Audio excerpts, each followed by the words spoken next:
Yeah, Intel, you should be very, very worried.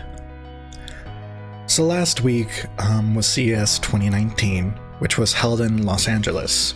AMD held their big keynote for the first time in ever, and showed off two new products, the Radeon VII and Ryzen 3 aka Zen 2 aka Radeon 7 is their answer to NVIDIA's RTX 2080. There's some argument of whether or not it's worth it, but I think it's mostly the same reason why the RX 590 was created, and that is so their add-in board partners are happy and can create new GPUs and sell new GPUs until Navi is ready to be released. But the big thing that they showed off was the Ryzen 3000 processors. So they pitted two CPUs against each other. The 8-core 16-thread engineering sample of the Ryzen 3000 series and the i9 counterpart. The results showed that AMD's CPU narrowly beat the i9. Some may say, who cares, it barely beat it, and AMD are so far behind. Well, not so much.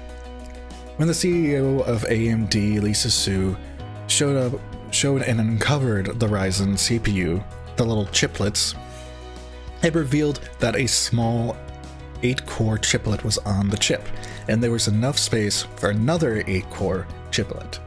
This suggests that the CPU that they demonstrated beating an i9, a $500 CPU, was actually a Ryzen 3005 series, which, if you follow AMD's CPU, that would be a $250 CPU. You're getting the same performance of a $500 CPU for half the price. Intel, you're in deep trouble right now. Now, I don't think this will be the end of Intel or something where it happens where they're not doing well, but the market-leading share that they have currently may come into an end. I mean, AMD desktop CPUs are outselling Intel counterparts, so it's only a matter of time before AMD has a majority share of the market, I believe, at least in the desktop CPUs. And just the thought of Threadripper 2 being 64 cores, 128 threads is just shocking. I don't even know what you would do with that amount of cores. The one negative is that AMD don't plan to do an APU with this device, which I think is kind of a dumb idea, in my opinion, but we'll have to see more about that. Now on to the former monopoly, Intel. This is a perfect example of why monopolies should never exist and should never be allowed to grow, because they're bad for everyone. Intel never moved past their 4-core parts for years. They had the technology. In fact, as soon as the AMD chips started selling very well, they released 6-core CPUs. This is not like something that they just came up with. They had this technology for years, they just didn't need to release it.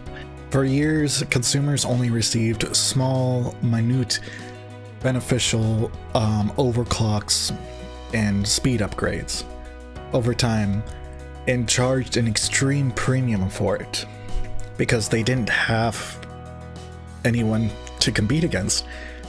If you wanted the best performing processor, you had to go to Intel. There was no other choice. And when Ryzen first came out, AMD was mocked by Intel, which is kind of funny because they extremely underestimated what these CPUs could do for consumers. I hope we get to see more of Ryzen 3000 soon. I know that they are planned to release in the second half of this year, and I hope to see more of you in the next video. Thanks for watching.